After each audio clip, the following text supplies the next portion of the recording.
गरुआ बघवा रही रही के गुर्रावे, रही रही के गुर्रावे भैया, रही रही के गुर्रावे।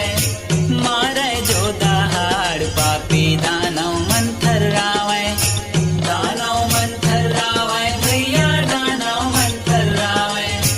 अष्टभुजी विकराल रूप धरि हाहाकार मचाए, अष्टभुजी विकराल रूप धरि हाहाकार मचाए। पापी मन के नाश करत है त्रिशूल हाथ उठाए, संकट निवारे चले हैं अम्बे माँ, संकट निवारे चले हैं अम्बे माँ।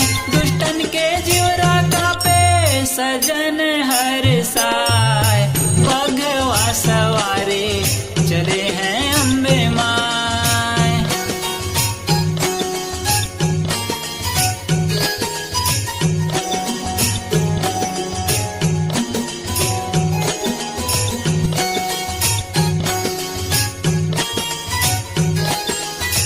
माई के हाथे माना ना अस्त्र शस्त्र विराजे, अस्त्र शस्त्र विराजे भैया, अस्त्र शस्त्र विराजे।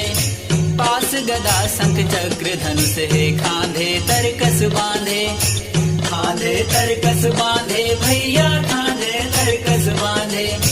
लड़े युद्ध जब चारों मुड़ा माँ बैरी मन भखाए, लड़े युद्ध जब चारों मुड़ा माँ बैरी मन भखाए।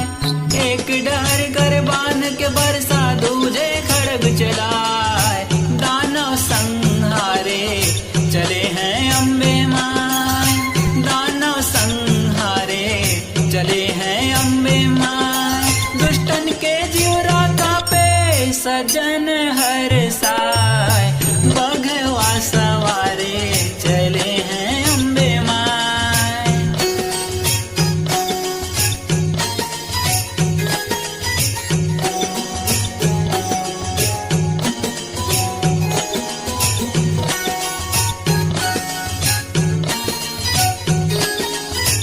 माई के मुखमंडल हा पुन्नी के चंद